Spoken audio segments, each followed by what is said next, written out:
अस्सलाम वालेकुम व्यूअर्स। आज मैं रमज़ान के हवाले से आपके लिए बहुत मज़े के पकौड़े लाई हूँ। कुछ डिफरेंट, रोज़ एक जैसे पकौड़े खा के आप कुछ आज डिफरेंट ट्राई कीजिए।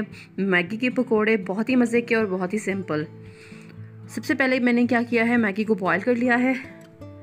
मैगी को आम जिस तरह आप बॉयल करते हैं बिल्कुल वैसे ही इसे बॉयल करना है। और ये बॉयल हो चुकी है। अब मैं आपको बताती हूँ कि इस पकौड़े कैसे बनाने हैं। सबसे पहले ये मैंने बॉयल की हुई मैगी ली है और इसमें मैं डालूँगी, इसमें 3 चीज़ें इकट्ठी जाएंगी।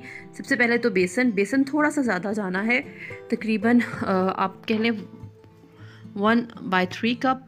और कॉर्नफ्लोर जाएगा 1/2 कप।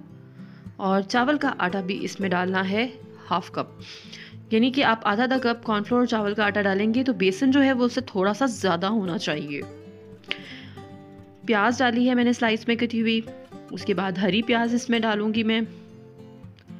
और इसके बाद इसमें डालेंगे स्पाइसेस, नमक हस्बे जायका। इसके साथ इसमें डाल रही हूँ मैं लाल कुटी हुई मिर्च, तकरीबन 2 चम्मच। और इसके साथ इसमें मैंने डाला है पिसा हुआ धनिया और पिसा हुआ ज़ीरा इकट्ठा 1 छोटा चम्मच। जी व्यूअर्स, अगर आप मेरे चैनल पर नए हैं तो मेरे चैनल को सब्सक्राइब करना मत भूलिएगा ताकि ऐसी बहुत सी अच्छी वीडियोस आप तक पहुंचती रहें। शिमला मिर्च मैंने एक छोटी ली थी, उसको लंबा लंबा काट के, तो वो मैं इसमें डाल रही हूँ। और इसके साथ अब इसमें थोड़ी सी हरी मिर्च डालूंगी। हरी मिर्च के साथ थोड़ा सा हरा धनिया इसमें डालूंगी मैं। और बस अब इसे मिक्स कर देना है। और एक चीज़ मैं आपको बताऊंगी, इसमें हमने बेकिंग पाउडर के स्टेप पे जाके ऐड करना है।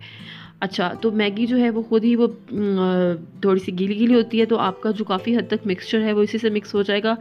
जो थोड़ा बहुत रह जाएगा वो आपने पानी डाल के मिक्स कर लेना है। पानी आपने डायरेक्ट इसमें नहीं डालना, थोड़ा सा हाथ में डाल के, तो आहिस्ता आहिस्ता थोड़े से पानी के साथ इसे करना है, नहीं तो ये बहुत पतला मिक्सचर हो जाएगा तो पकौड़े नहीं बनेंगे इसके। हमें इसका जो मिक्सचर बनाना है वो बहुत थिक होना चाहिए। और ये देखिए